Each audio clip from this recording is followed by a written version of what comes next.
বিশ্বনবী ফাতেমারে বললেন, ফাতেমা, আলী কোথায়?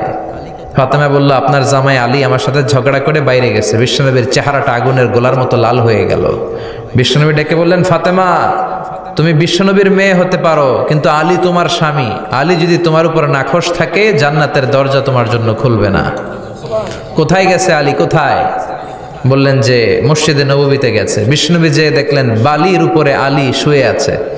বিশ্বনবী মজা করে ডাক দিলেন, ইয়া আবা তোরাব। তোরাব অর্থ বালি, তোরাব মানে কি? বিশ্বনবী ডাক দিলেন, ইয়া আবা তোরাব, মানে হে বালির বাবা আলী, ওঠো। এখন আলী ওঠে না, রাগ করে আসছে। বিশ্বনবী এদিক দিয়ে তাকায়, আলী ওইদিকে তাকায়। বিশ্বনবী ওদিকে আসলে আলী এদিকে তাকায়। মনে মনে করে এতক্ষণ আপনার মাইয়াই গুতাইছে, এখন আপনি গুতাইতেছেন। এই বিয়াদব বলে কি, রসুল করিম সাল্লাল্লাহু শব্দগুলা দেখেন। হযরত আলীর সাথে ফাতেমার হঠাৎ করে ঝগড়া হয়ে গেল। হযরত আলী মসজিদে নববীর মধ্যে গিয়ে শুয়ে পড়েছে।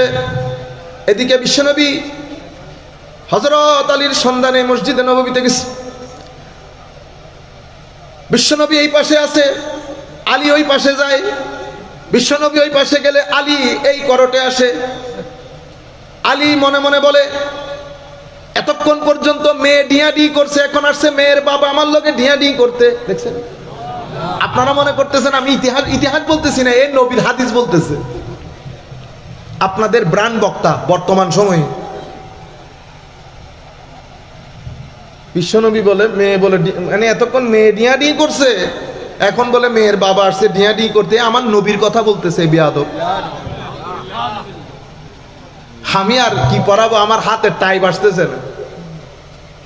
এগুলা ভাইরাল বক্তা, এদেরকে বলে স্মার্ট লোকজনে শুনে,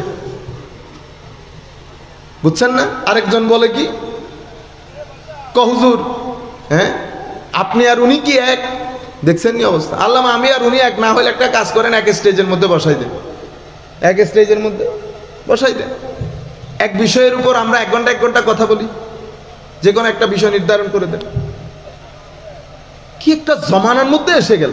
এটা বলে এগুলার কোনো কিছু হাদিসের মধ্যে আসে নাই, পুরা হাদিসের মধ্যে এই কথাগুলা নাই। ডিয়াডি করতেছে, ইন্না লিল্লাহি ওয়া ইন্না ইলাইহি রাজিউন, এটা হাদিস।